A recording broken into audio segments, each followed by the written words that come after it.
that before we discovered pathogens, we believed in a theory called the miasma theory.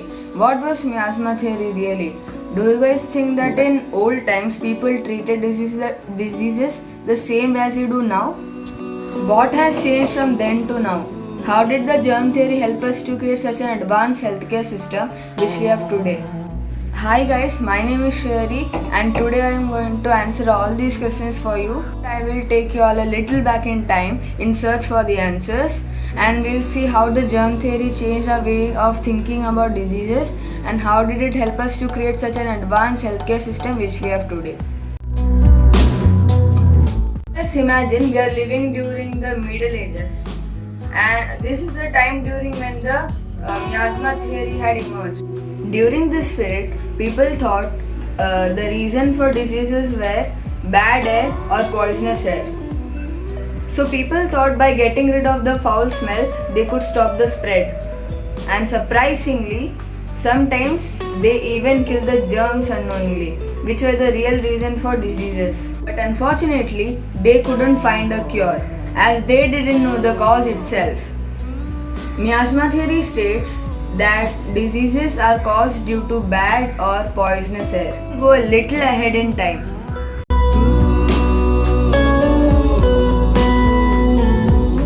The year 1665, when the Great Plague was creating chaos across London. As you can see, doctors during that time used to wear such protective suits, and they stored sweet flowers in their beak-like masks so that they could keep out of the poisonous air. They also tried some cures which included rubbing onions, herbs or a chopped up snake on the boils, or cutting up a pigeon and rubbing it over an infected body, drinking vinegar, eating crushed minerals, arsenic, and more like rubbing the victim's body with a chicken, and even human waste which was rubbed over the bugoes. Crazy, right? Administration also took some measures to prevent the spread. They were forced to remain in London with those who had the plague and with the rats. Watchmen kept guard over infected houses and locked them. Parish officials provided food. Just looked for dead bodies and took them at night to the plague pits for burial. Over 1 lakh people died in London. After the Great Fire in London, the epidemic came to an end in 1666. Millions of people died because of our incorrect understandings of what diseases were. Now we are about to go 195 years further.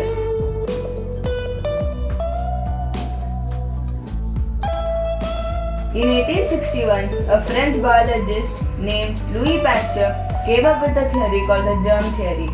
He said that microorganisms known as pathogens or germs are the reason for diseases.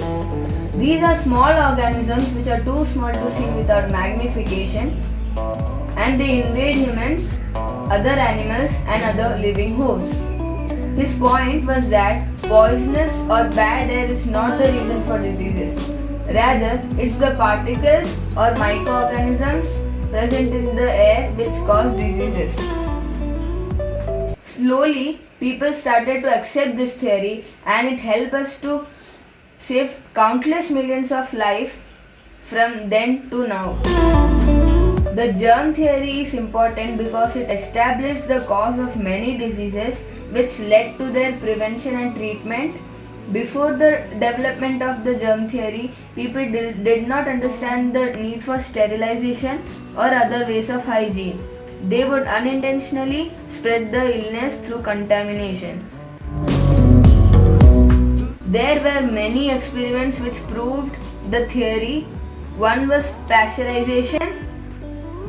People believed it was a bad air which caused diseases. But Pasteur proved that it was the particles present in the air which infected a person or which spoiled a glass of water.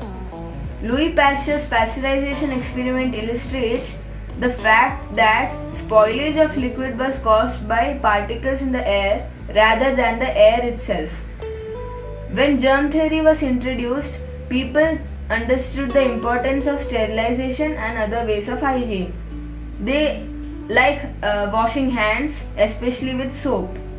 In earlier times, doctors would not clean the infected areas and unintentionally spread the disease.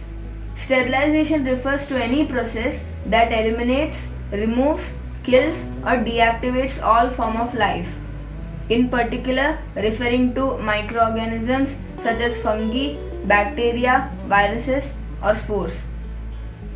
Guys, I hope you understood how important the discovery of germs was for us.